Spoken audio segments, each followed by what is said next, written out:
I don't understand why Cupid was chosen to represent Valentine's Day. About romance, the last thing on my mind is a short, chubby toddler coming at me with a weapon.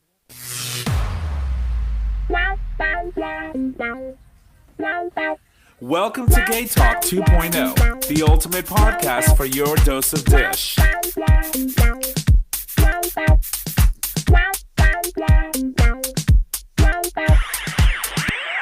All right, welcome back, ladies and gentlemen, to another episode of GayTalk 2.0, the ultimate podcast, streaming live on Digital Stream Radio, where you can listen to that live stream every Monday at 7:30 p.m. Eastern Standard Time by visiting digitalstreamradio.com. With the exception of tonight, right? Yes, thank you. Anyway, on today's show, we are joined by the great Dr. Evan Goldstein for this month's installment of Tales from the Tail, with meth addiction, sex, and relationships take center stage. For this month's topic, all this on the second half of the show.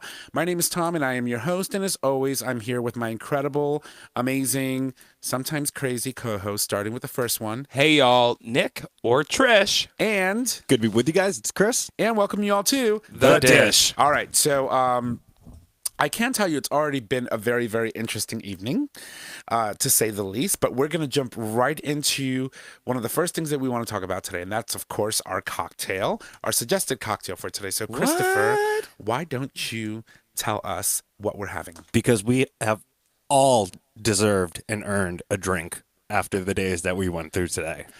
We woke up. That is enough. That is enough. Facts. It's been a crazy week. Yes, surely it has, of course. So today's signature suggested cocktail, I'm kind of upset that we weren't able to actually make it today because this is a really good sounding cocktail. Somebody didn't do a liquor run. That's all right. That's all right. As we know, this coming Thursday is going to be Valentine's Day. That's right. So today, the worst day of the year. And you are appropriately dressed in red for it. Perfect. So, with his Canada shirt. Our signature cocktail today is the Cupid's Mule. It sounds really good. Probably a little on the sweeter side, but... Describe it to me, baby. Absolutely. So it consists of 1 to 1.5 ounces, or 1 to 1.5 ounces of vodka. Wow. Use as much as you want. A lot of vodka. 1 ounce elderflower liqueur, a splash of lime juice, some fresh ice, and 1 bottle of pink ginger beer, and you want some sliced strawberries for garnish. So you start the build a cocktail, you pour the vodka. Shut up, Trish. I've been doing nothing but reading all day. My eyes are broken. You start by pouring the vodka, the elderflower liqueur, and a splash of fresh lime juice into a cocktail shaker over ice. Shake it vigorously. Drink. Then strain into a stemless champagne flute because we fancy like that. You want to go ahead and top that off after with pink ginger beer and then garnish with some freshly sliced strawberries. Yummy. Enjoy. Sounds and enjoy delicious. it on your own. Because you don't don't need need no Valentine's man. Day. You don't That's need right. no man. You don't need a man. You don't need a woman. You need yourself. You don't even need a penis nowadays. Well, take it easy. I Take it mean, easy like, there. calm down, yeah. Pump those brakes. When you did the opener, it reminded me. You guys never watched The Office, did you? We always go through this with I know. I feel like I've The been... Office. What's the other one? Family Guy. Uh-huh. Well, I love one episode. It's a Valentine's Day one, and Michael Scott's like, "I got hit with Cupid's sparrow." Funny little bird. You like his arrow? His Again, sparrow? not funny. It's getting a little dry in here. Crazy people, I'm telling you. Not even a fucking chuckle. I hate you too. Well, that's why I love this show. I mean, I 'cause laughed after I talked. Oh yeah. Yeah. Yeah, That was was funny. just so funny. And then everybody else did too. So Yeah. We were laughing at you, not with you. I mean, that's my life, though. Oh, Lord have mercy. Well, welcome back, boys. It's another week, another show. I'm super excited because, Dr. G, of course, is just, he's so dreamy to look at. Try having him. I am so jealous. to come. I'm so jealous that you guys got to meet him in person when you guys went down to see him. So. Me too. All right, well, boys, how have you been? Christopher, why don't we just throw it over your way? How have you been? How was your week since we last met on the show? It's been busy, as expected. Yeah? Because you're now back in school full-fledged. Oh, yeah, full-fledged. But one less class, which is good. Yes, but one of my classes is a science lab class. Uh-huh. So I am taking three credit classes and 1 4-credit class. Are you going to dissect a frog? I don't believe so. But I think we might be working with like hearts and lungs. And it's human biology. So we're learning all about the body from the eyeballs to the anus. We're learning about it all. Oh, wow. Yeah. So it's getting very difficult now. It's getting busy, a lot to remember, and statistics is starting to get hard. Well, Not only did they given your recent experience, I hope that you take notes on anus. I take notes on everything. You know what's so annoying though? I got pissed off when they put letters in math. Now they're putting Greek letters in math. I got to learn a whole nother alphabet. It's a pain in the fucking ass. Anyway, the one thing I really wanted to talk about was what I did this Saturday. I surprised my friend Lindsay. We grew up together. Well, she moved to Windsor Locks in 7th grade, and we hit it off right away. We became best friends. I even lived with her and her mom for about a year in high school, and we were wicked close. And she recently got engaged, and her mom was talking to me. Her mom flew up from Florida, and Lindsay had no idea that I was coming there. So I'm like searching for her apartment in New York, like in kind of like not really upstate, near Poughkeepsie. And I finally I'm stumbling outside the place, not drunk stumbling. I'm just like stumbling around the place. And she just gets at the car. And she's like, "Who the fuck are you? What the fuck are you doing here?" Had no idea that I was showing up to be with her for her engagement party. So all these Snapchats that you were sending with that dog. Oh my God, her Whose dog was that? That's Lindsay's dog. Oh, Fitz is going to be so jealous. He and was so mad at you. adorable. He was so much fun. I love getting hammered and playing with animals. Well, you just love getting hammered, period. But Facts. that's a whole different story. On the second half of the show, we're going to talk about addiction. So get all your yucks out of the way now. So, well, that's cool. So you did that Saturday, and how were you Sunday? Dead? Actually, my ass was in my car driving home at 7:15 in the morning. Stop it. And then I went home and I did some homework. I'm proud of you. And then she was dead. And then I was pretty much spent the day watching Chopped, wanting to vomit the whole day. But you know what? I got my work done. Yeah, I did what I had to do. I'm proud of you. And my ass was up and ready to go to class today. So all Tom day. calls me on Sunday, and I'm like, I'm not picking that up yet. Like, it is only 3 in the afternoon. I'm sleeping. No, it was like 11.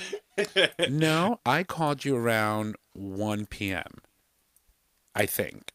And she was like, well, I got to get ready, and I got to take a shower before I leave the house. She showed up like around 3:30, 4 o'clock. Well, numbers are hard for Nick. 1 + 1 All right, equals no, 11. he's right. It was 1 o'clock. God. It was 12:52. Wait, shh. Say that again. It was 12:52. It was 12:52. That's 1. So I don't know. Actually, closer without going over. Sorry. I was cooking something to eat, and I see him calling me, and I'm like, no, not picking it up. And then I called him back, and he's like, hey, can you come over and help me with moving some shit out of my spare room down to the basement? I was like, No. I was like, So I proceeded to watch a couple shows, and then I took a shower and got ready and went over and helped him out. And then, he came over, and then he ate because my mama cooked. So good. She cooked tonight, so I hope you brought an appetite. She's got some food up there. Yes. It's so good. Trust. I want some pernil. Well, she didn't make pernil, but she did make a pollo en fricassé. Oh, yeah, that. I mean, it's not a thing, but I'll try it. It is. It's amazing and delicious. So trust me when I tell you, it's delicious. So anyway, but he came over, he had a bite to eat, and then we moved everything very quickly, and then we just proceeded to just not veg, but just like. So we tried to take a nap. Yeah. And because then we both had to work. Yes, and then I snored, and he couldn't sleep. But it was fun. Sounds exciting. Yeah. It sounds like a blast. I'm so jealous. We're laying on the couch, and I'm like, he needs one of those masks. What are they called when they put it over your eyes? No, like those... like a sleep apnea mask? Yes. I'm like laying on the couch. I'm like, Tom, are you breathing? Well, there's Tom. Did I stop breathing? You know what I'm talking about. yeah. We've all been in bed with somebody like that. Wow, she's really throwing all her business out there. But go ahead. Well, I have, yeah. Yeah, good. No, you've never been in bed with somebody like that? No. I napped next to Tommy one time. I know what you're talking about. People don't sleep. I literally over my house. dated somebody where he would like stop breathing, and it would scare me, wake me up, and I would shake him. No, I don't get to that point. As soon as you come, your Uber's already waiting. Oh no, I you date gotta go. Occasionally. You don't even get a shower. Here's a towel. Wipe up. Go. No, but like it got Such to a the point in the gentleman. relationship where it was just like, Hello. I can't, Breathe, I breathe, can't damn it. sleep with people. I can only sleep with my dogs. I can't Oh, I sleep with people because when you wake up with them, It can be fun. I call them back. second time, third, fourth time. Just don't breathe in my face, please. Yeah, I call them Yeah, I don't back. care. I'm like, did you shower? You can come back now. You want me to send an Uber? Yeah. They gotta go. Well, at least you pay for the Uber. Well, no, I call That's- them isn't- one that's because like paying I for want sex it. But then, when is they're it? leaving, they pay for their own Uber or go in your own car and go home. But if you're ordering an Uber for someone to come to your house, that fuck. means he's having sex on his own terms. exactly, I'm owning my sexuality. Yeah, that just means like that was great. Car's waiting. Yeah, you gotta go. capitalism. Yeah. That's good stuff. It's good stuff. No, but I mean, overall, it's been a very crazy week. So, cat's out of the bag. You guys know that I have been mentioning for quite a few episodes that Grandma wasn't doing well, and she had not been for a while. And unfortunately, last Wednesday we lost her, and she is now in heaven with her little angel wings, watching all over us. But for me, it was just like wow. So the whole experience is lethargic because I have experienced loss before of close people in my life, but never to the point where you have to actually be involved in the decision making of what happens. Holy shit, yo! Let me tell you, there's nothing worse than dealing with family and money when honey, it comes yeah. to death. When it comes to death, absolutely. Holy shit! So it was a very, very emotional but also beautiful experience, right? Because we got to keep her home. Grandma didn't want to be in the hospital. She didn't want to go to hospice. So we brought hospice to the house. So we had a bed for her. We had the oxygen tank and machines and everything that she needed was there, medication. And so we kept her home. So we kept her home and comfortable until she was able to just ease into letting go. And she went. But holy shit. That's all I'm going to say about that, because me even just mentioning that alone will probably start another war. It's so true. It's crazy. And I don't mean this in a morbid way, but I've thought about this before because I had seen it. Sometimes the people who lucked out were the ones who went away because they don't have to deal with such like feuds that literally tear people's like families apart. Like you're all trying to get together to honor, in your instance, like the matriarch of the family. That's right. I mean, my grandmother had 16 kids, 9 that are living, and He showed me his family tree. you would think that How old are you, Tommy? Shut up. Wait, is that the tree that was stolen from out It's the front when fa- Trish was watching it's your the house? See, she keeps So the positive in this story is the fact that he showed me his family tree and it showed his birth year on the family tree. but it's the fake one, and I keep telling him, right? He sees that it's birthday, definitely not it's the fake one. It's all right, I can math. So No, anyway, it's ancestry.com. It's not the fake one. it is because I don't want to put all my information on that website. But anyway, so it was just weird. Nick, I see you voguing over there. Nasty little queen. But it was just weird. The whole thing was weird. So anyway, Mom is still in town. Mom is actually here at home. She's upstairs, and we've been I've yelled at her twice. Yeah, he did. That's not nice. Yeah, She right. keeps making food. I keep eating it. I'm like, I don't. And there's more upstairs, so he's just gonna get fuck her. Yeah, right? Not Mom. Yeah, her, This exactly. one, she just called me obese. I mean, you took it there. I'm offended, but not. I'm really, offended, because too. I'm eating all that food anyway. No, so Mom's here and she's cooking, and she just loves to cook. I mean, I swear that woman has. She's good at it. She has magic in her fingers. It's just there. But anyway, so just to wrap up the whole thing in the week, it's just if you can, here's my piece of advice. If you lose someone, if you can avoid at all cost having to be part of any of the decision making, you are going to save yourself such a headache and alleviate yourself from such craziness. But the thing is, a lot of people won't be able to do that. So No, a lot of people won't Especially have as the they get opportunity older. to, but I didn't have to.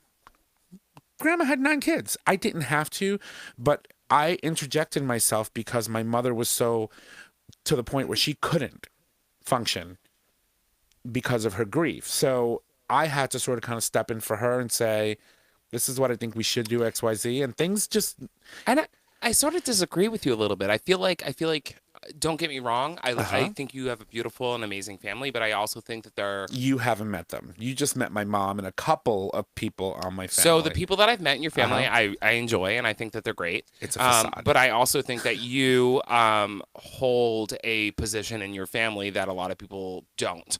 And I think you tend to take charge because a lot of people can't. And I think that's something that you should be proud of. Well, I tend to take charge because some things piss me off, and I'm just like, no, we're not doing that. Move. That's sort of kind of like, get out my way. It can be a burden, but I see what you're saying, Nick. But anyway, the experience in itself was just very surreal, but Grandma's passing was just beautiful and very... the experience in itself to just watch someone come to the end and pass so peacefully was very... it's something that I'm very happy that I experienced, because now I've come full circle. I've seen my grandmother in her best years. I've seen my grandmother transitioning into her older life. Grandma was over 90 years plus.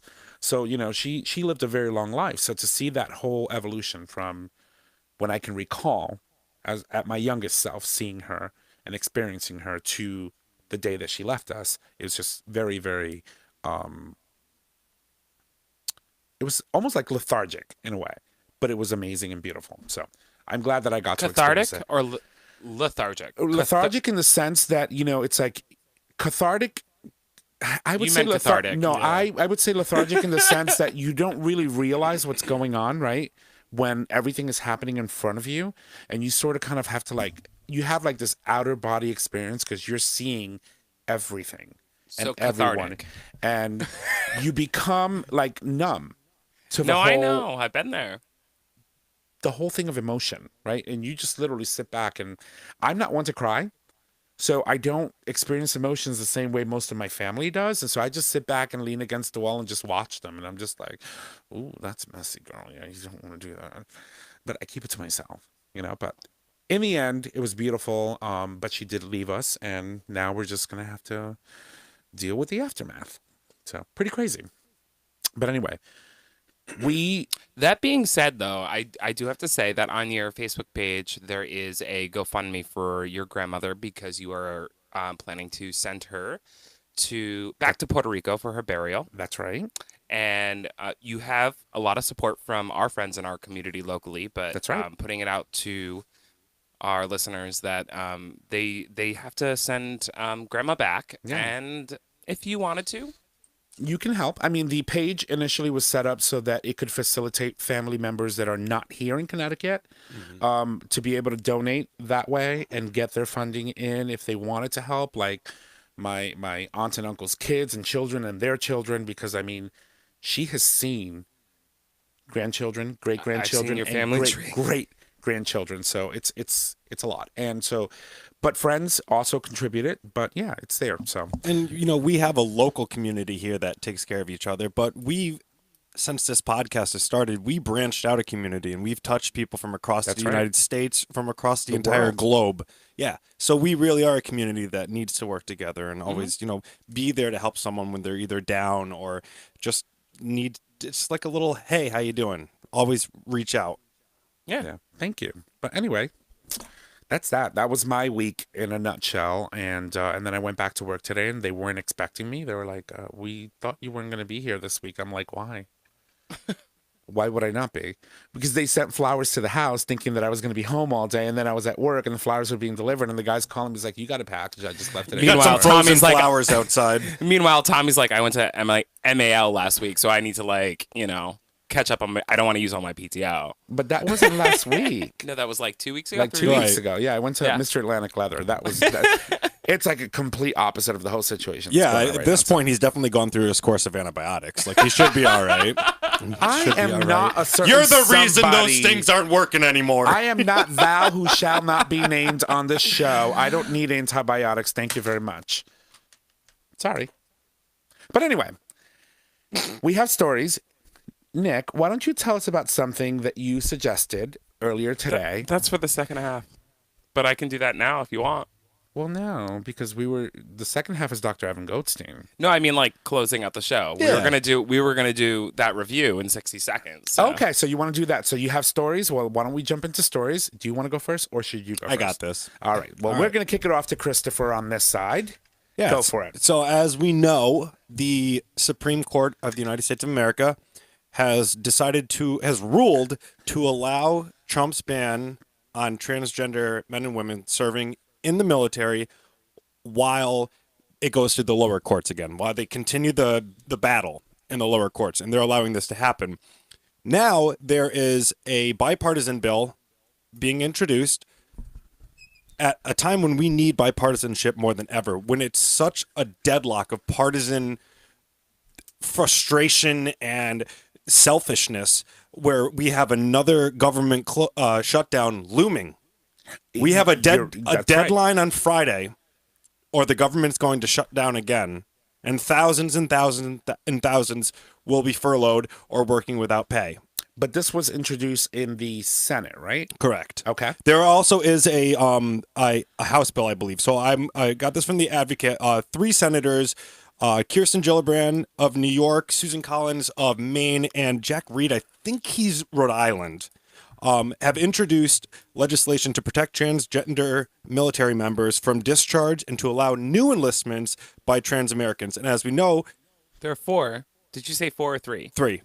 Joseph Kennedy. That's the House. House. Oh, okay. These are the 3 senators that are starting, but there is a House bill. Kirsten Gillibrand, like I said, a Democrat of New York. Susan Collins, the Republican of Maine, and she's a sensible woman. And Jack Reed, I believe he's a Democrat of.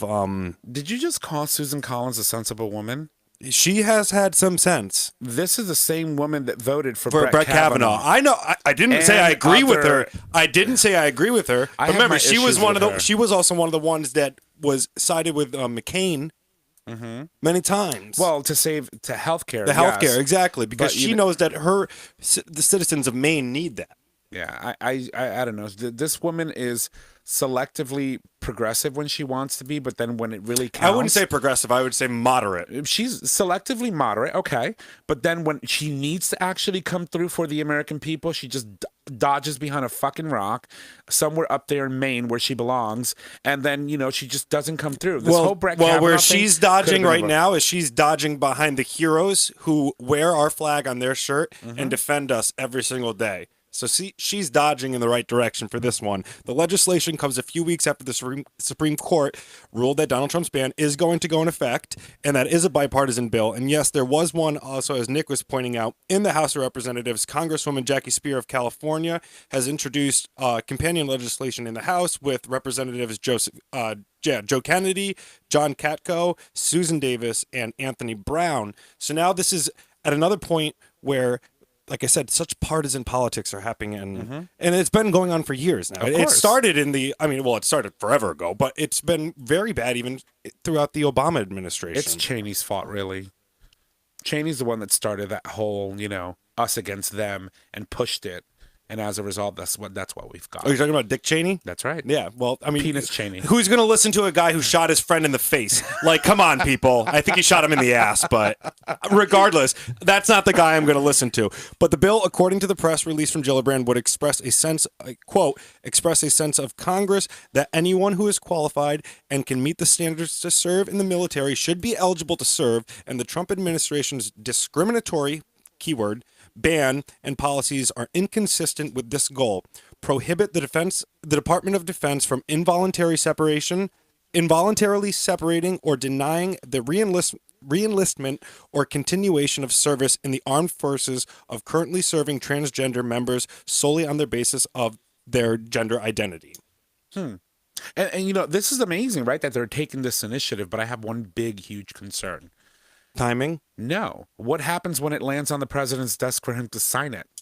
Goes back and they vote again. They need to make sure that this is a veto-proof bill. They need a supermajority in both the House and the Senate for this to really have any real chance of actually becoming actual legislation that passes and becomes law. Well, since the midterms happened, not even halfway through through the night where the results were starting to roll in, Donald Trump opened his drawer and pulled out that veto pen. He was ready. He was like, well, fuck, I got defeated. Now I have to veto everything.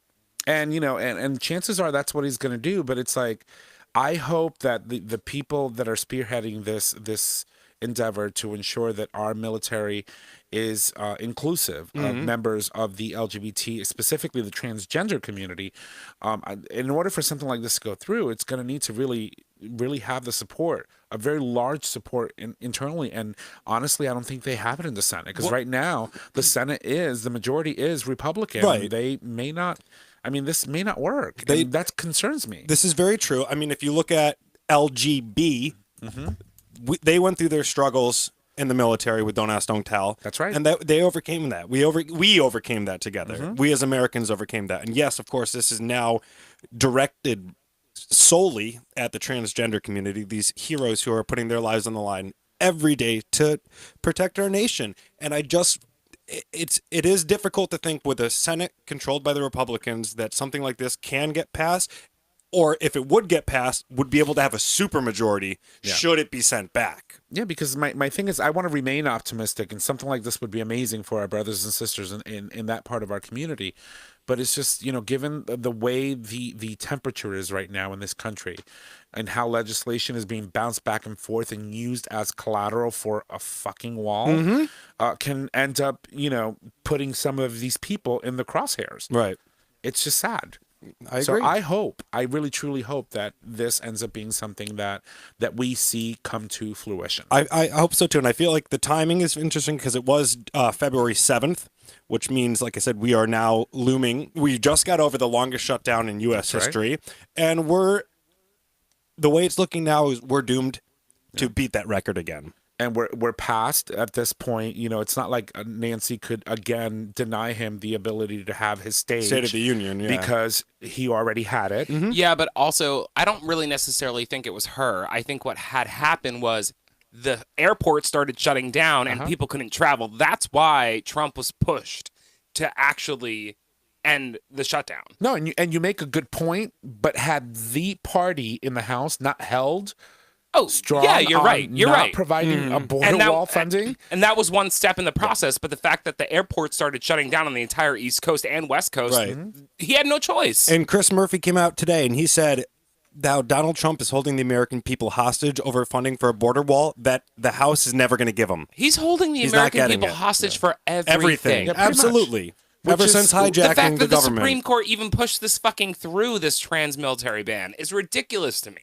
Like, it blows my mind. You just passed marriage equality, and now you're gonna put this through? Like, what the fuck? Well, it's important to understand that the Supreme Court did not rule. It wasn't a ruling on the validity as to whether or not it was constitutional or unconstitutional. What they did is they lifted a stay of a lower court order, allowing that lower court order to go through while the other lawsuits that are currently happening in lower courts make their way to the Supreme Court. There's a lot more to this than that one issue that went up, the transgender ban. But why did they even lift it? Because now they have a conservative majority there. They're going to let him go with this. The reason I think marriage equality is here to stay, but when you look at the wording of that ruling, Obergefell versus I forget the second name of it. That's terrible. Anyway, when you look at the ruling, I believe the ruling didn't state that the United States, every state Hodges, thank you. That every state must offer marriage equality. I believe the wording was that it is unconstitutional to ban marriage equality. So there's a difference there.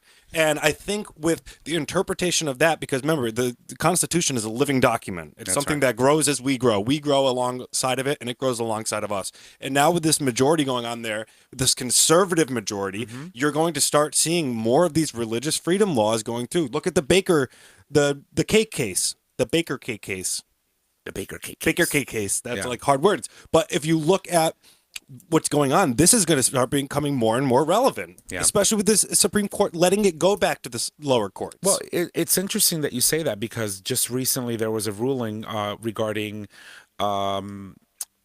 abortions that actually was that John Roberts was the actual deciding vote, and therefore, as a result, he sided with the liberal judges, and it pushed back against one of the states that was Texas. Was it Texas? I think it was Texas that was trying to, make abortion even that much more difficult in that state. They had one of the laws that they were putting into effect was that you needed to be able to have the facilities or the care that a hospital could offer in your clinic. They couldn't afford it. They made it to where people would have to drive hundreds of miles, but then even if you got approved for getting the abortion, you couldn't get it for another 24 hours, so you would have to leave, drive 250 miles back, and then chances are you're not going to be able to afford to go back there. That's right. So they were doing everything they could to get around the legality of abortion. Just like they did with voting rights, back in the 40s, 50s, 60s, before we had the civil rights movement. Can we go back to what you were saying about the fact that what did you think they said about marriage equality? I think the wording was that it's unconstitutional to ban marriage equality. No, they ruled that the fundamental right to marry is guaranteed to same-sex couples. Oh, invalidating we talked DACA. about it, and we were talking about it in American government today, and that's what they invalidated DACA. Defense of Marriage Act was DOMA, Defense of Marriage Act. Why did I think DACA, which is very important, by the way? Indeed it is. But it's DOMA. DOMA was invalidated. But DOMA was invalidated before the marriage equality was passed at the Supreme Court. Well, it was part of that. There was 3 lawsuits. Yeah, right? And DOMA got knocked down before Obergefell versus Hodges. So, well, touche. Look at that. She's nasty. We're going to have to fact check her, though. I wasn't listening. So, anyway. All right. So, this is awesome. I salute Gillibrand and, of course, these other senators. Collins and Reed. I don't know about Susan Collins. She's putting her name on the bill. Susan. Have we all really been recording for an hour and 9 minutes, or is that on top of? No, that's on top of. Okay. So. Oh. We've been on air for 35 minutes. Okay, I was just like, where have I been? Wake up! She's been in space. All right, so we've got 2 more stories, and of course they're Nick, so I'm going to throw it over to him. Thank you, Christopher, for keeping us apprised of what's going on in our trans community. These aren't really stories; they're just more statements. Okay. Because we can't talk about these like we talk about politics because I'm the only gay one on the show sometimes. Lies. So we had talked about the show before, but Disney had created a character that was supposed to embody what a gay character would be. But finally, on the Disney Channel, somebody actually said out loud, "I'm gay." That's awesome. And it was pretty amazing. So I'm going to play a little clip. Of course he is. Mm-hmm. Hello. I'm waiting. It's not my internet. She's never prepared. Oh, shit. This is Anthony's Kugel. That's your classic bagel and lox. That's gefilte fish. Skip that.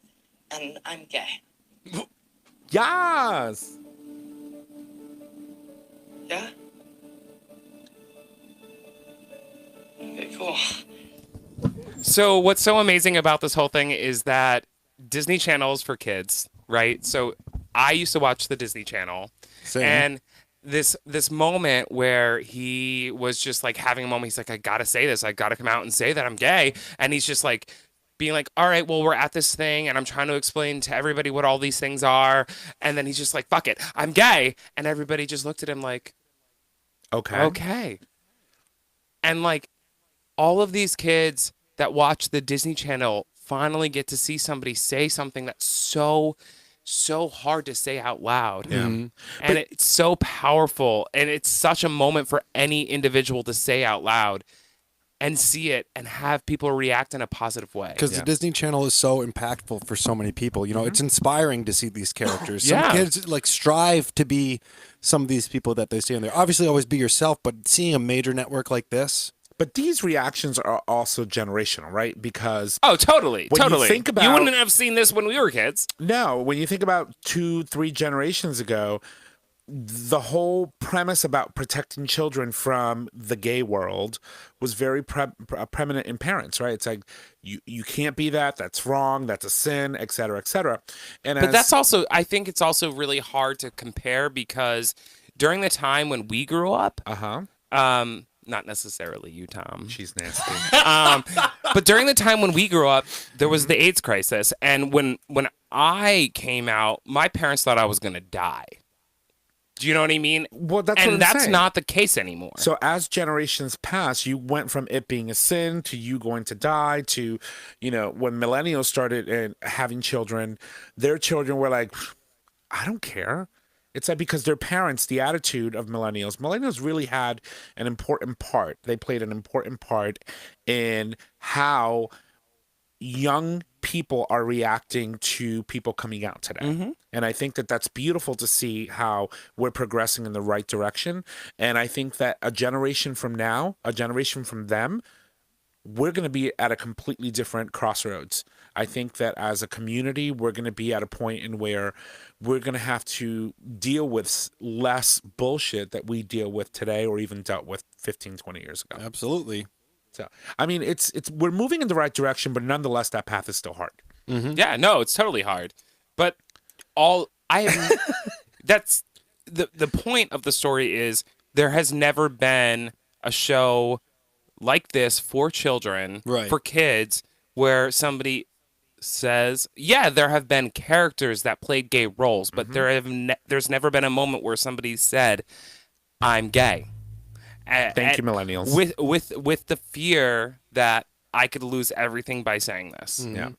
So that moment in itself was just so powerful and important for the youth of America. I want to hear Ellen's reaction to that. Yeah. No, we'll find out. I'm sure, because I'm sure she'll have something to do with bringing this individual Right. to her show. Yeah. So, awesome. So what's the other thing you have, mister? Of course. Let's just Go go for to it. break. Go for it. All right, fine. All right, so cheerleading. Cheerleading. Yeah, so we have the first out male gay cheerleader on a national team coming out being a role model for individuals. He performed at the Super Bowl, which was amazing. And there's an The article. performance, not the Super Bowl. Valid. he actually performed on the losing team. But on his flight home, he was crying, not because his team lost, but because everything he went through as a child, being bullied and having to switch schools because he was bullied so badly about his sexuality.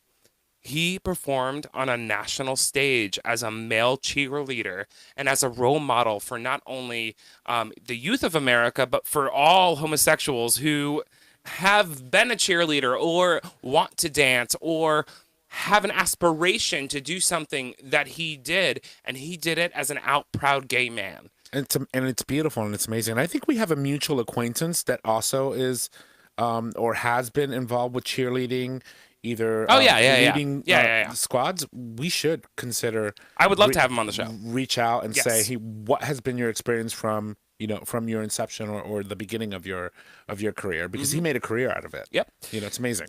So that was really, I mean, there were just two really powerful moments that showcase and spotlight positive LGBTQ movement, stories and movements. positive forward movement within our community that I felt were necessary to share on the show today. That's awesome. Not much to talk about, just something to clock and be happy about. It's beautiful.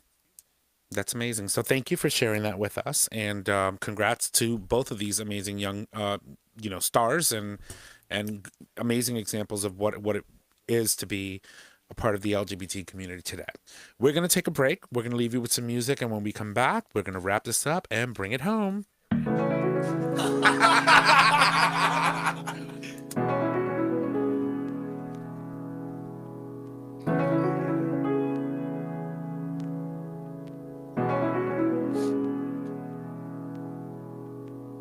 If you need my hands to pull you up above the earth, well, I will lift you up to show you just how much you're worth. 'Cause we need to be loved. So we need to be loved. If I had you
said we need to be loved. Said we need to be loved. But why isn't the love that we have for ourselves enough? And why is it we need to be held when our lives get rough? People always tell you it's easy, just stand alone. But I can barely manage to smile when you're not home. Said we need to be loved by someone. We need to be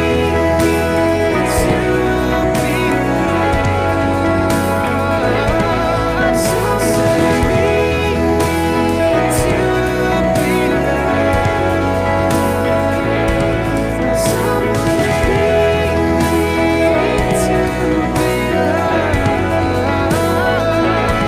by someone. We need to be loved by someone.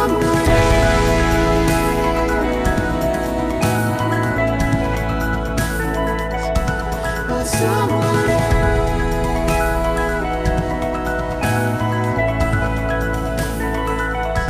By someone.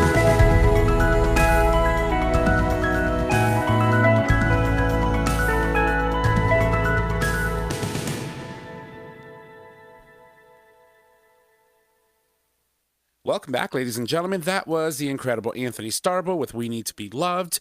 And as always, joining us every month, as he always does, is the incredible Dr. Evan Goldstein for this month's installment of Tales from the Tail. Welcome to the show, Dr. G. Oh, thank you. Thank you guys for having me. How are you? We are wonderful. You know, it's been quite the interesting 4 weeks since we last seen you on this beautiful screen that we have in front of us.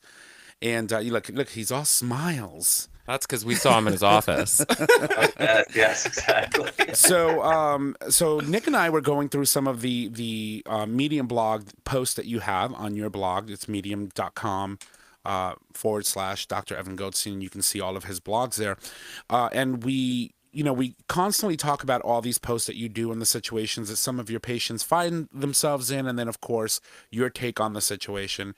But we came across a very interesting one that was actually posted on your site this time around, and it talks about the coming clean about meth, right? That's the title of the actual post itself. But it talks about one's addiction and coming out of that addiction and then trying to find a place in where you can actually engage someone that you care about sexually without the expectation or expecting what it was that you would feel like when you were a drug user and no longer are. And preemptively too, as well. I just want to say out loud that this this conversation, it's going to be heavy. It's not going to be an easy one, but it's an important one to have. And so here we go. So Dr. G, so tell us a little bit about this blog post and about this patient. Yeah, so this was more heavy because I watched A Beautiful Boy with Timothy Chalamet, and it was, I was so taken aback by the movie in and of itself, because I think that, we always see movies and kind of plays portraying the individual going through the trials and tribulations of the drug addiction, but yet we never really see how much it truly affected so many other people, specifically the dad, obviously, that was played by Steve Carell. I mean, I think it was just super, super amazing. And then this led me into this one story of a client of mine. But that being said, though, so after I read your blog post, I watched the movie. Yeah. And I knew I was going to watch the movie at some point, but this specific blog made me watch the movie. And I had to pause it several times and walk away. Yes. It was so hard to watch and watch what this family was going through and what this individual was going through. It was a really powerful connection that you made in the blog post to use that movie and this story intermesh what we're talking about today. Yeah, and I mean, I think, the client came to me, first of all, Crystal is so huge in our community. I mean, it's rampant, it's everywhere. It does not discriminate, right? It purely takes people into many amazing, amazing places, especially sexually. But then obviously it changes, the mind and the brain in such a way that the addiction is just something that you just cannot get over. And I think it's specifically hit home when I see a client that comes to me, and I've known him for a while, on and off the addiction, and finally now a couple of years clean. But I think it's so interesting, especially him being in sex parties and being the bottom and receiving, to then off of the the substance, to now try and figure out how he can enjoy actually anal intercourse again. And I think it wound up being such an enormous anxiety, and that's what brought him in to see me, which was more of, hey, can you just tell me that my ass is like fine? How does it look? How does it function? What are the issues that, that did I do damage when I was in this state? Obviously, you're in such a huge euphoric state that you don't necessarily feel pain or have issues associated with that. So was there warts that were there? What was my muscle like from a functional perspective? So all these things,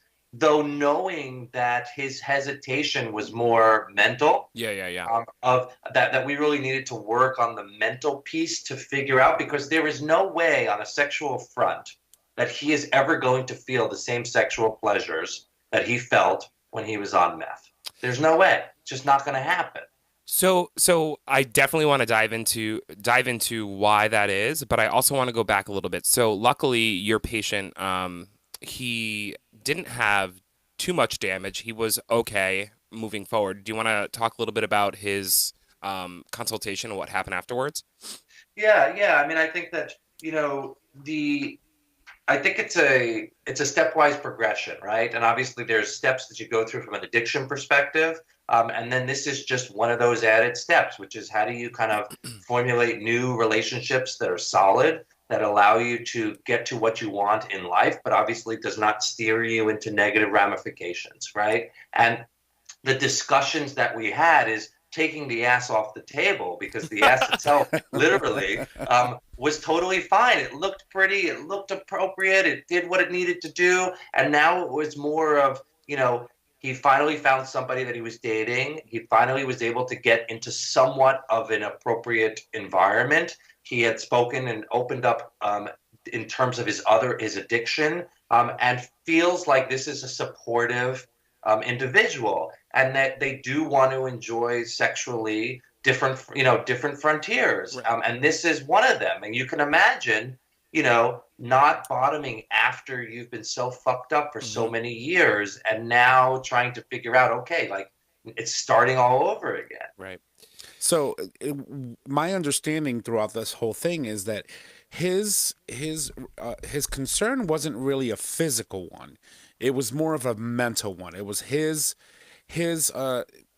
inability to believe that he could go through the whole situation, the whole sexual situation, without the feeling that he wouldn't be satisfied or satisfy his partner because of the feeling that he got when he was doing it while on meth. I think it was a combination. I mean, I think it was a validity of that, like, look, you went through a really shitty time in life, and now you're coming out of it. And here I am to validate that from an anal perspective, you are ready to roll. Everything is functional. It's appropriate. So I think and that was, I was saying, taking anal off the table. It was more of like, okay, giving him the understanding that indeed he can engage anally, and that there is nothing holding him back from a physical perspective that should be causing these issues. Now, I think it's part of that process, which he needed to hear somebody say, hey, man, you're okay. Like, this is awesome. I'm so proud of you. 2 years clean. You've met somebody. Let's now figure out, how do we get you back from a bottoming perspective? Especially, it complicates too. The guy that he was dating was more of a top. in the relationship. So it was like, I want to make this work, yet I now am confronting all of these issues before, where that was like part and parcel with my meth use. Right. So now it's like, how do I go back into that positioning, into that world, knowing that it was in such a fucked up time in my life? So when we decided to go ahead and pick this blog, I was asked to put together a couple like talking points, because it's a different story. We're used to talking about dildos getting lost in your ass. Right. We're used to talking about other things on this blog. Where's Jack? So yeah, Exactly. Where's Jack? But so I wanted to talk a little bit and dive in a little bit more. So drugs, do they actually make sex better? 100%. How is the mind though? How in relation to sex? Like why does it make it better? What happens in our mind to make it better? And then if you could talk a little bit about the client's first sober experience, and if he actually enjoyed sex, or if he's finding his way to enjoying sober sex. Sure.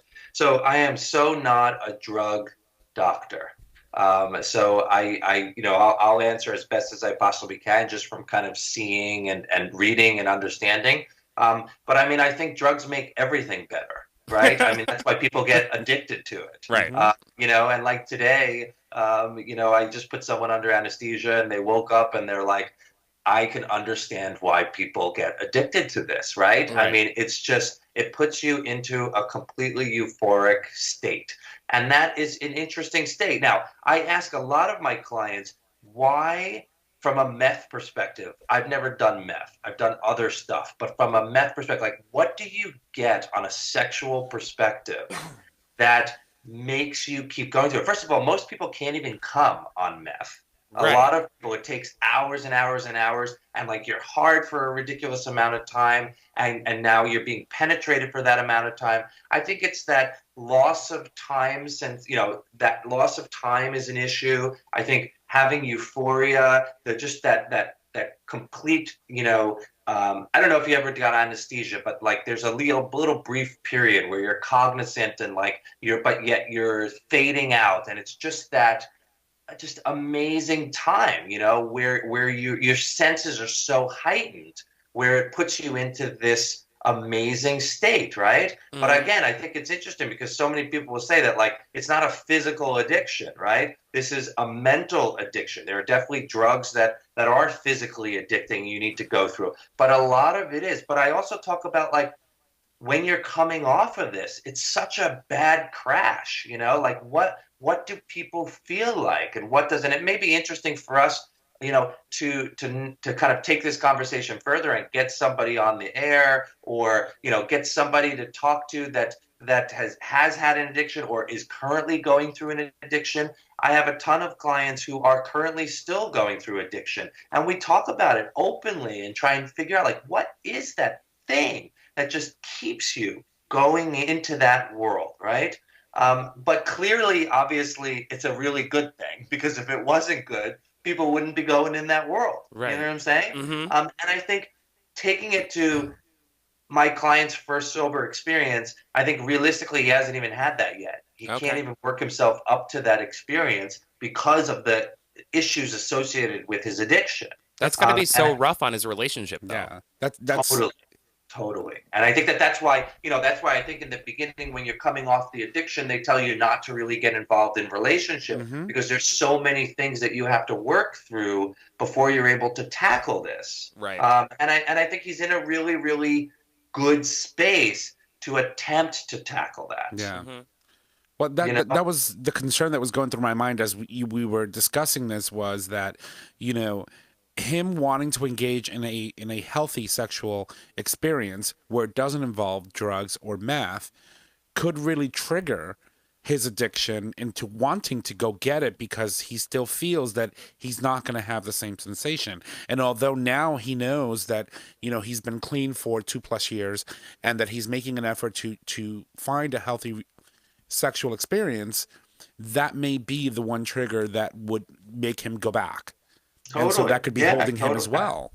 Absolutely. I mean, I think it's so multifaceted, and everybody's story is different. So it's really great to kind of hear many different stories, and I'm sure we'll hear from people that are out there now in terms of their addiction. It doesn't necessarily need to be crystal, it can be anything. Mm-hmm. But I think that, it's so rampant in our community, specifically with parties and how people engage, and especially in the bottoming culture. I see a ton of STDs. Obviously, there's HIV transmission. There's Jack being left in, right? There's so many different situations that are confounding variables when people are using this. But again, it winds up being, and I don't have an answer. Is why is it so rampant? What are those feelings that people? What are these parties? I don't even know how much it costs. I ask in terms of, well, what does it cost for each trip, and why do you want to do this, and how many, and trying to set up a scenario where it's safe spaces, and it's really mind-boggling. So it's interesting. So we're moving into this whole separate section of the conversation, which is really important as to why addiction, meth, alcohol, everything runs so rampant in the gay community, right? And I think for me personally, I've looked at my life, and I know that there have been times in my life where I felt so secluded and so alone, and I just wanted to escape it all, right? And so that's when you find yourself abusing drugs and alcohol and doing things like that. But I think that runs rampant in our community until we embrace ourselves and really try to find the true meaning of who we are and what it means for us to be gay, and embrace that and be okay with that. And I think that has a lot to do with why in the gay community people abuse drugs. Not to mention the fact that sometimes we need poppers, but poppers aren't necessarily as bad as meth. But you also have to keep in mind too that as a community, especially in gay men, we're very open with sexuality.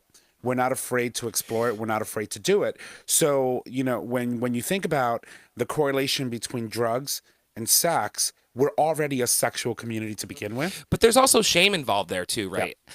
Because for a long time, a lot of people had to hide who in fact they were hooking up with, or if they wanted to go somewhere and hook up with somebody, they had to alter their state of mind so that they could actually engage in that activity.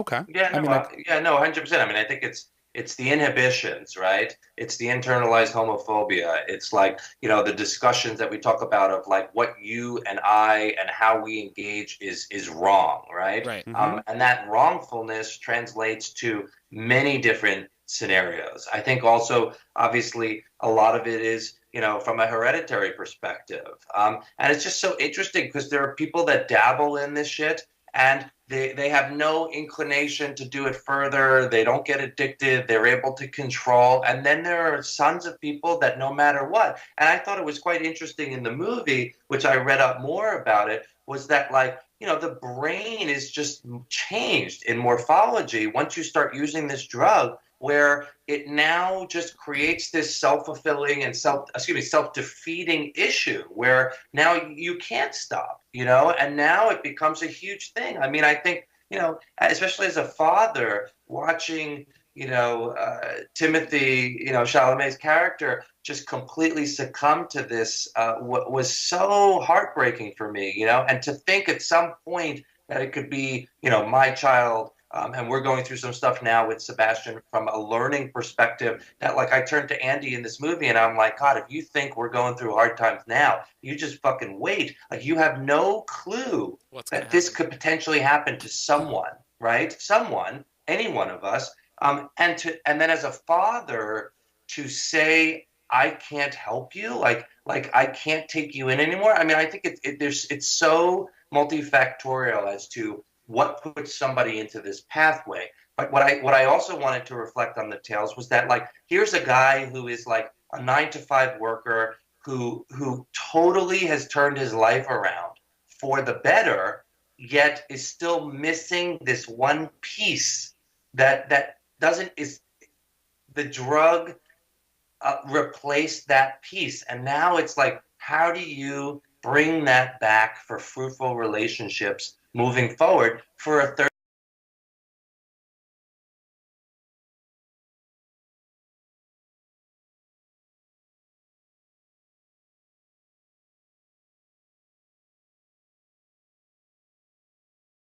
But, or the father, It affects his new relationship, his previous relationship, and everyone really involved in the situation gets drawn into this whole scenario.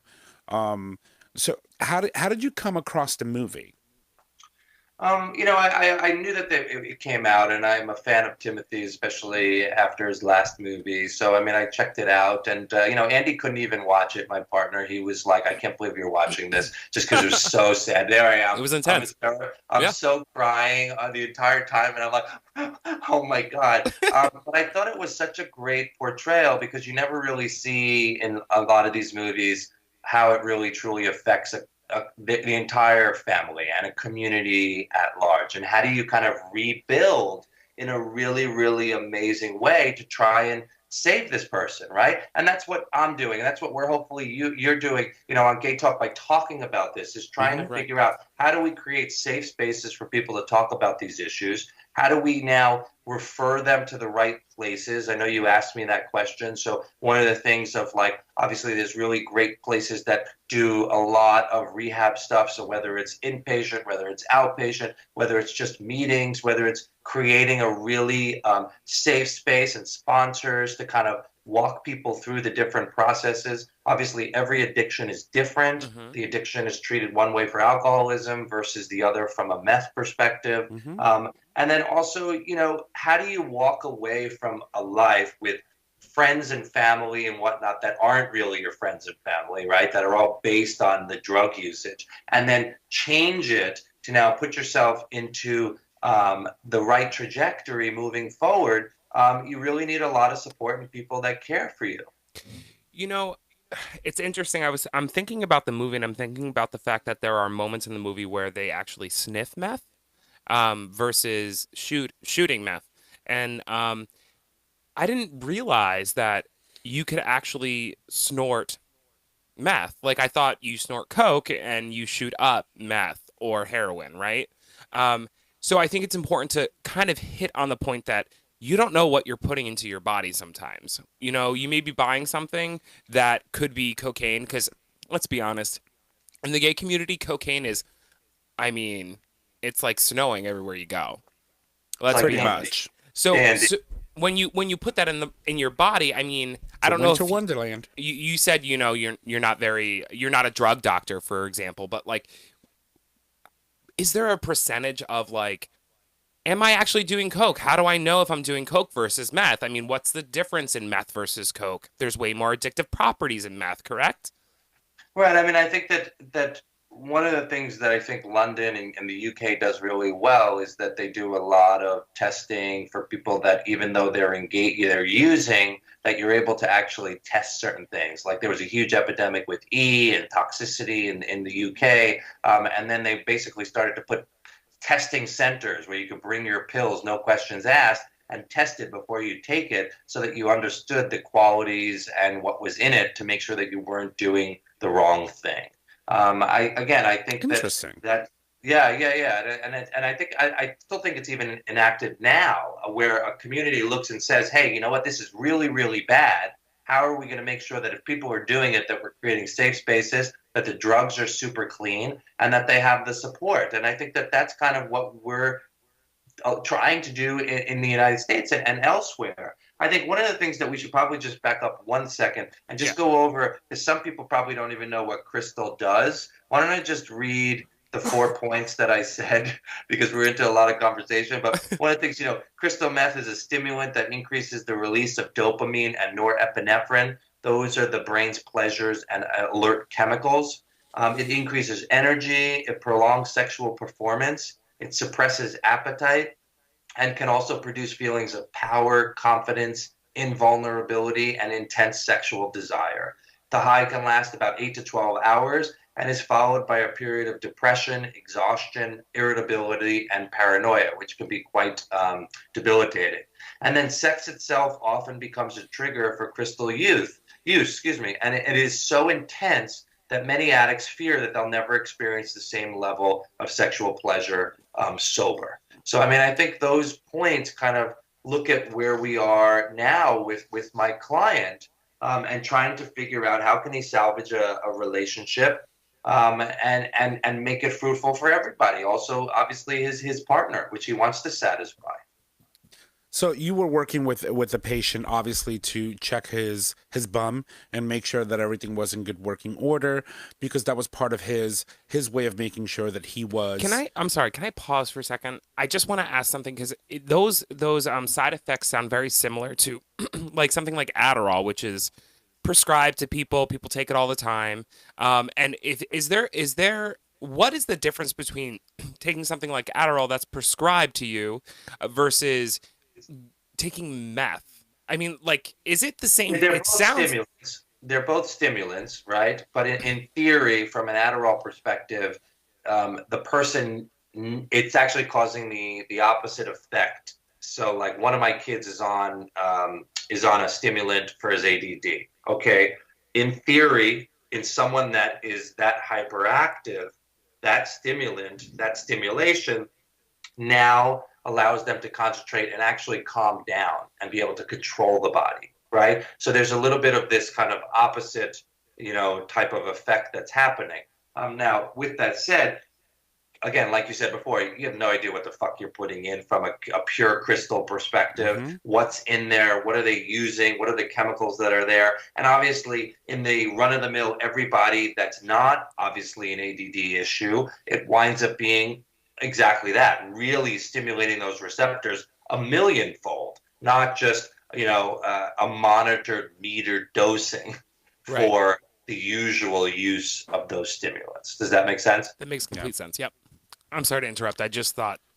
So the question that I had was, you were working with this individual to make sure that his bum was in good working order, which was part of the steps that he was taking to make sure that if he was going to jump on board with having a healthy sexual relationship, that everything was working.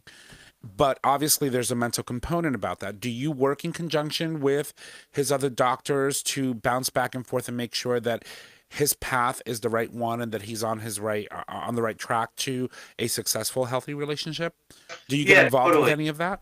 Yeah. So, what I try and do is try and use toys and butt plugs and dildos and kind of set the stage for success. I obviously ask them if they want their boyfriend or their new, partner to come on in and we can kind of talk about these issues. Because I think, it's obviously a therapy session, but I also think that for them to hear that, like, especially from a top, that you're not going to hurt him. There's nothing that's there that's going to prohibit just from enjoyment. That now it's some work for you as the top to kind of, not only look at your pleasures, but try and really understand what he's going through, because clearly it's an emotional ride, and literally, and then really kind of understand and embrace that it's okay if he stops, right? It's okay if it's really too emotional that he can't. And that's one of the things about working towards toys. I'm a big toy proponent, but I think using the toys by himself to try and simulate, to see like, okay, wait, can I get pleasure out of this? What type of pleasure can I get? Can I come? Can I ejaculate while I'm playing? And like start testing the waters of really trying to feel like, okay, you know what? Like maybe this position is a little bit more favorable for me.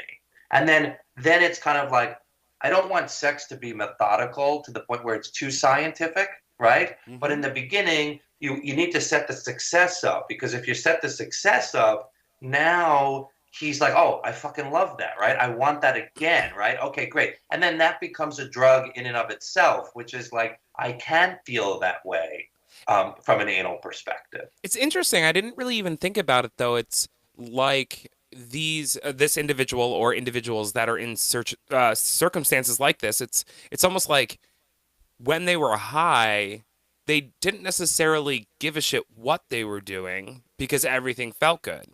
So now they're reevaluating what sex actually means completely. It's not just that they haven't had sex, because they have, but now they're looking at their body and saying, oh my God, this feels completely different. When I did this on meth, I didn't care that I had 2 cocks in my ass. Now I have 2 cocks in my ass and I'm screaming in pain.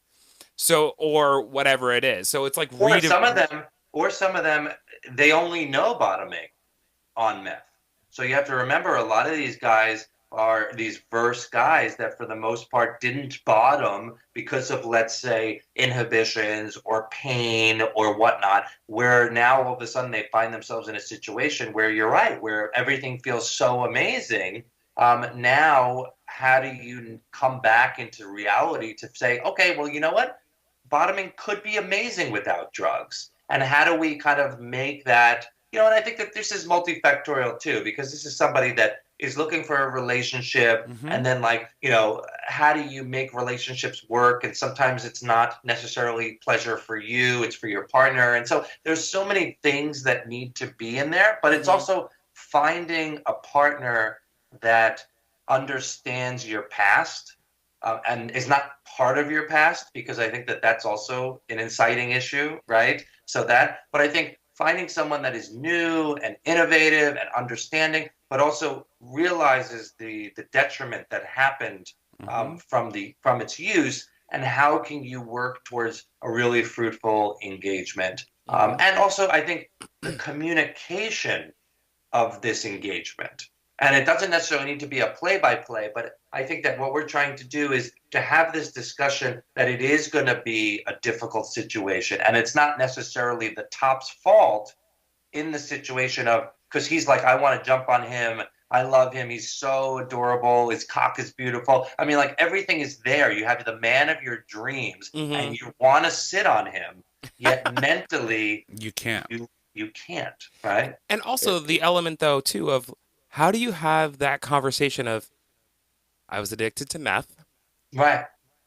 I mean, that in itself is a hard conversation to have when you're falling for somebody. Well, that's the thing. You're literally trying to engage with someone with things that you have in the back of your head that are not only triggering an emotional response, it's triggering a physical response. And on top of the emotional and physical is also mental. So you're really like looking at one issue from 3 different perspectives, and you really don't know where to go first. Preach. Yeah, and again, I think that some of the things that we talked about is like, okay, well, do you have any friends with benefits, or a friend that could be that person of support, but yet, a trial to do this? So that's why we were using toys. Then we talked about, hey, okay, like, instead of blowing your load the first time with this guy and it not being successful, do you do an intermediary? I mean, there's no right answer, but it's kind of discussing this so that at least we could come up with a situation that hopefully would be as successful as possible for him. Right. Well, the only thing I can say is just don't get discouraged. If you don't come the first time, there's always tomorrow.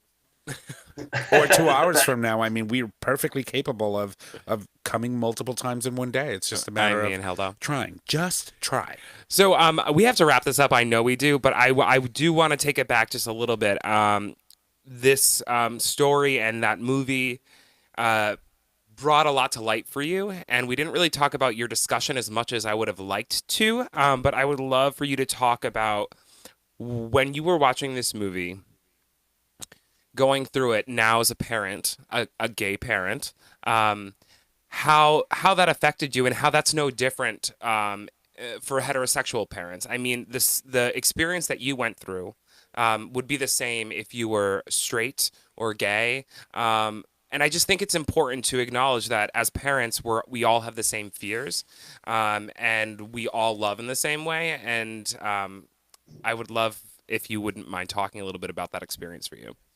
I think you said it so perfectly, right? I mean, I think, when you wrote the questioning of like gay or straight or whatnot, I mean, I think you're right. I think one of the first things we look at is just from a parent perspective, and that it actually means, no difference in terms of from an upbringing perspective. But I think, Andy and I are going through obviously things as a parent. And for me, it was, there's always going to be issues surrounding our children, no matter what, at every age, at every, milestone, that we're never going to be thinking, oh, we're going to get Sebastian on the right way from an education perspective right now, and think that miraculously life is just going to be all hunky-dory the rest. I said, I thought it was so important for Andy and I to watch it, even though he said he didn't want to watch it and it was very difficult for him to watch. I made him watch it because I think, seeing other parents go through situations really gives you a real good understanding as a parent of how would you handle that situation, and how to kind of brace yourself for potentially situations like that to arise. It's scary. It's totally scary, and I mean, and, at some point, that scene when he just says, and Timothy calls to ask for him to come home one last time, and he just says, no, I can't. Can you imagine? Like, how can you imagine, Phoenix or Sebastian calling me and saying, sorry, you can't come home, like, time's up, and also, but it's not fair to the dad, right? It was not fair to him. Like, how much of life do you sacrifice or keep sacrificing to then be let down in this situation? And also to know your limits, right? As a father, that you can't tackle everything, and that you should have. And that's what's so great about Andy, is that I think I know everything. Andy doesn't. Andy's like, I'm going to find out. I'm going to actually figure out the right answer and speak to all the right people and make all the right appointments and whatnot. So, I mean, I think it's finding a parenting balance between the two partners to really play off of each other in a really, really great way to make sure that the kids are in a fruitful relationship and can grow up the best that they possibly can, but understand that it's life, it's fucked up, I tell you, That it is. Yeah. It's so true. I mean, anyone that experiences addiction of any kind knows that when you're dealing with addiction in a family member, it is not the easiest thing to see, to experience, or go through. So. And I just think it's so beautiful, and it's funny because I didn't even think about it from this perspective until I read the blog and then I watched the movie. But the fears that every parent has of their child, the fears that my mom and dad had for me, they're no different for anybody. And there's so much beauty in the fact that we should be one group of people working together for a common cause instead of all of these segregated groups. So, like, you shouldn't be a gay parent, you're a fucking parent. Right. And I just thought that was such a beautiful point that just like kind of resonated with me, that you have the same fears that any other parent would. Well, I appreciate that. Sorry, I'm like getting a little like teary-eyed over here. I see that. Well, I mean, do you want to be my daddy? I'll be your daddy anytime. Oh, please be mine too. Well, on that note, it's just amazing. This was definitely one of those, heavier stories, but nonetheless an important one that we need to talk about. And so I want to thank you for joining us on today's episode and joining us for this month's Tales from the Tail. And next month should be an interesting one because it's going to be. If we can get Chris to freaking get his schedule online. It's going to be one of our own host that went to Dr. G and had a consultation with some personal things. I have so much I want to say about that experience, and I just can't. Like, I've got to save it. So on that note, Dr. G, I don't want to take any more of your time, but I do want to thank you for joining us, and I appreciate your efforts and your commitment to the show, and we love you. Yes, absolutely. We absolutely love you. All right. Well, thank you so much. And I'm curious to see, remember, you can follow us, Instagram, DM, talk about this. Obviously, you guys have your site. Let's talk about it. And obviously, if anyone can give us more insight into some of the addiction stuff, I think that would be great. And we should, if we get a good response, maybe we could revisit it specifically with some people to kind of really just give everybody a sense as to how big of an issue this is with our community, and to make sure that everybody understands where they can go to get help. Yeah, absolutely. All right, guys.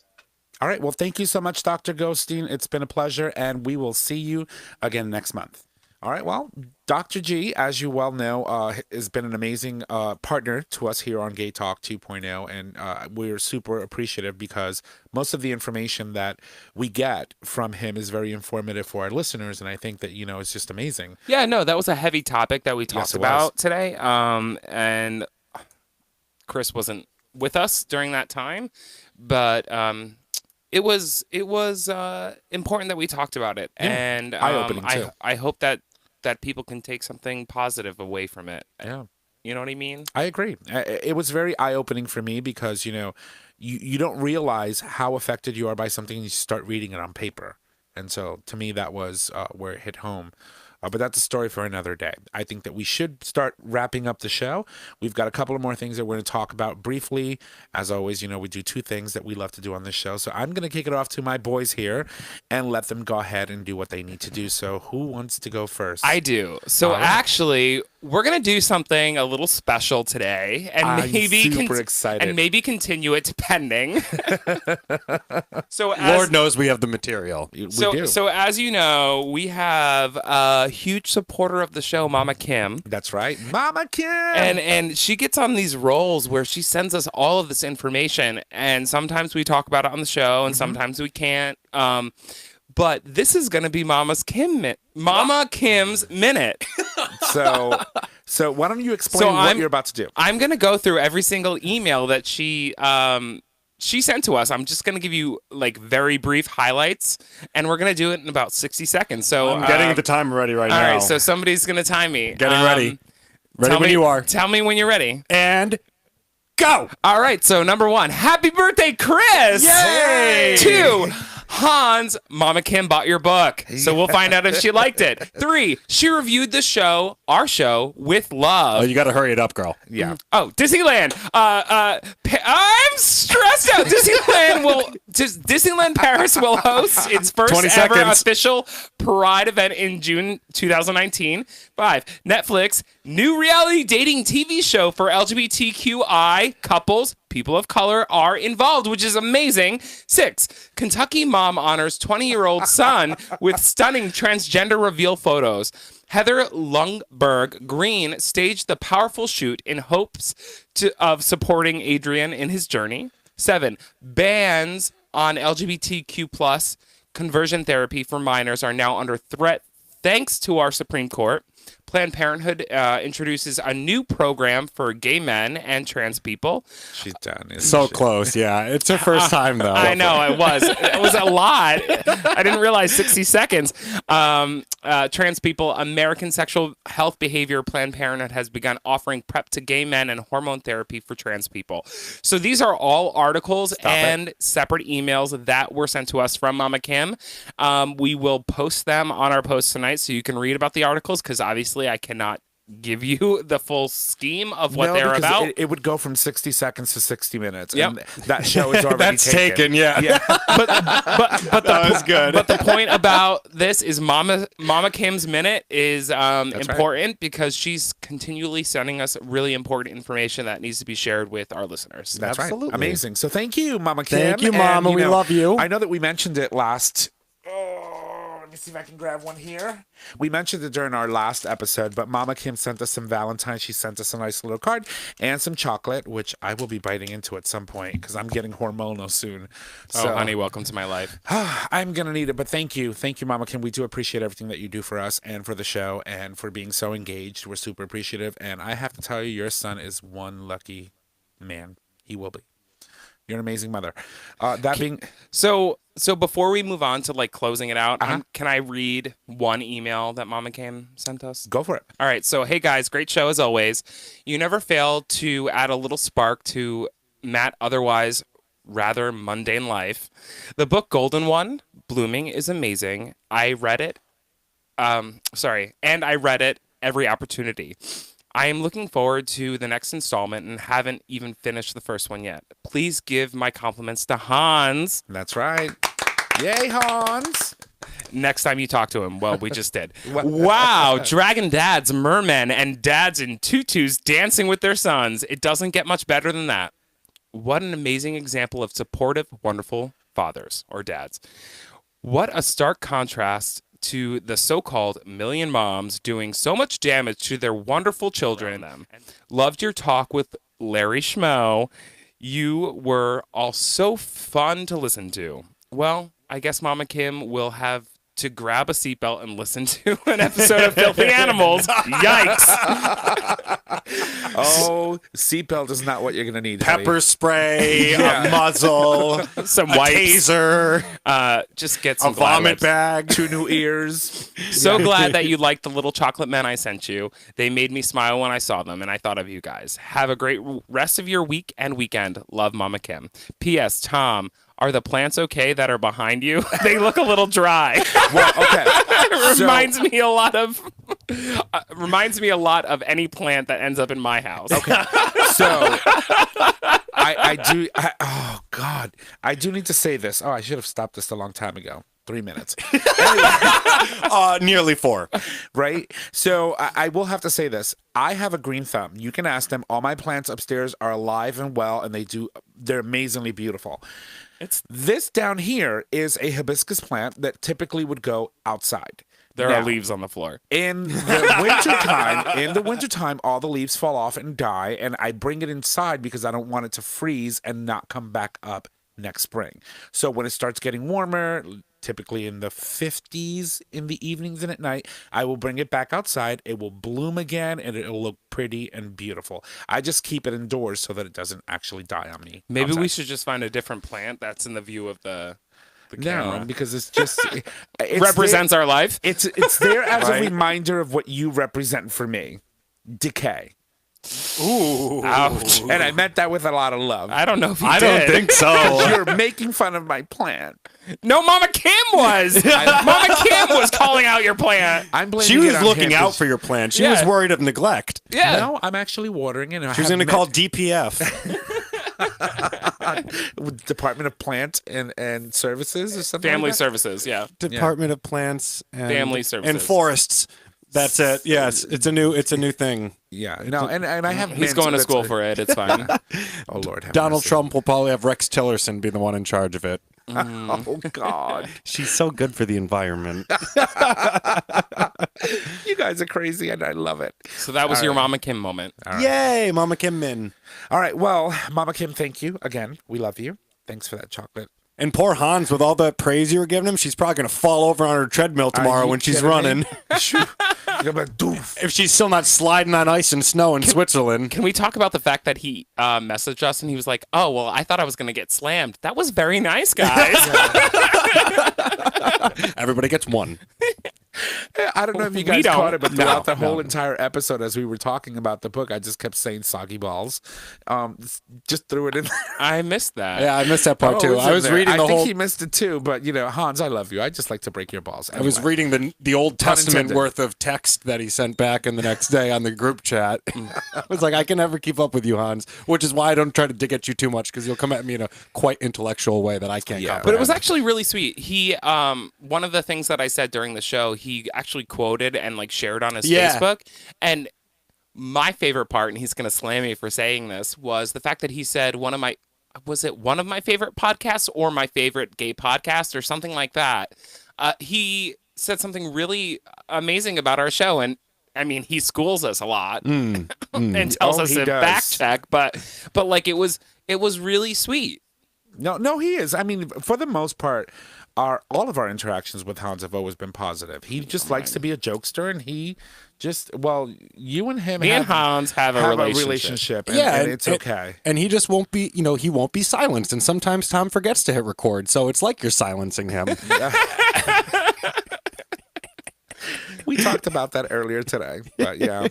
But anyway, so should we wrap it up, or are you trying to find something? No, go ahead. All right, so this week's Gay Talk term, of course, brought to you by unicornbooty.com. Not really. Yes, it is. No. Is Mama Bear. So I picked this because we were talking about Mama Kim. It has nothing to do with her Yeah, because it's like, I'm Mama sure- Bear means a hairy-chested queen. Mama Bear is your Gay Talk term this week. There it is. I There love it it. is. So is Chris. Christopher, Yes.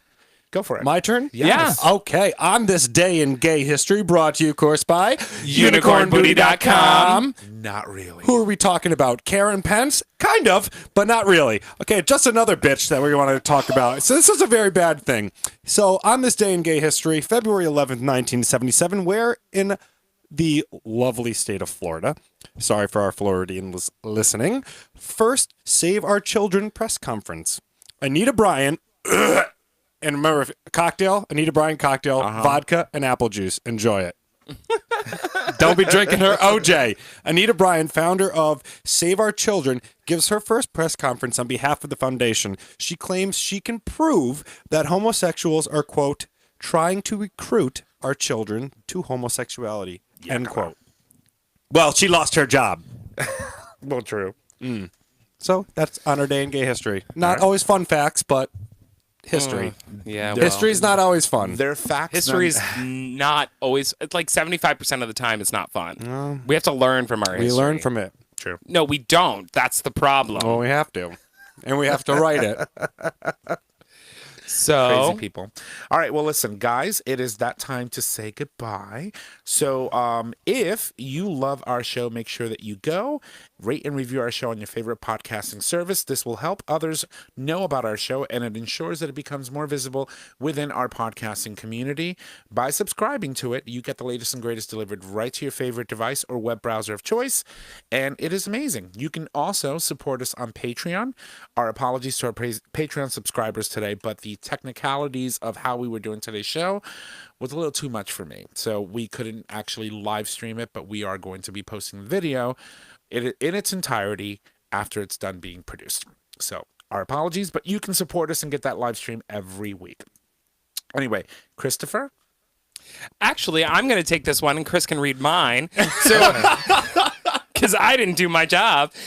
So next week we actually don't have a guest. So next week is a holiday, and we will all be coming together. Maybe we'll have a lunch or a barbecue or something. But we'll be doing another show for you. It'll be all about the dish next week. That's right. We We'll be producing some interesting stuff for our next month's one of our next month's episodes. We'll be taking the fact that we're all off to do that as well. So I'm super excited. And about that. maybe there'll be a surprise. Who knows? Yeah, you never know. We'll see. I might even show up. All righty. So That'll be a surprise. thank you to our guest, All Dr. three. Evan Goldstein. We love you. We love having you. We love you that you came on for this month's Tales from the Tail. We will be sure to have all the links available for his website and social media on today's post. That's amazing. And Chris. I kind of feel like I'm going to keep talking. So can we put a rubber on this? Yes, please. I'm just going to keep Right going. away. Yeah, all righty. Go for it. As always, our show is available on our website, gaytalk20.com, and our show and episodes. It is also available as a free download on iTunes, Google Play Music, and Stitcher Radio. Nick announces you can find us on social media. Facebook, GayTalk 2.0. Instagram, GayTalk 2.0. Twitter, at GayTalk20. You can email us at gaytalk2.0@gmail.com. Tom, take it away. And if you need to reach out to us, you can do so by visiting our website, clicking on the Contact Us tab right above on the web browser, where you can leave comments, you can suggest topics, or submit a question for the cast or any of these two crazy hosts, because, you know, they're amazing. You can also call us and leave us a voice message with any questions you may have. We might answer them on the show for you. That phone number is 334-GAY-TALK, or if you need those numbers, it is 334-429-8255. Don't forget that we do stream live every Monday for the time being at 7:30 p.m. Eastern Standard Time, and you can access that live stream by visiting digitalstreamradio.com. Ladies and gentlemen, that is our show. Thank you, and y'all have a good night. Bye!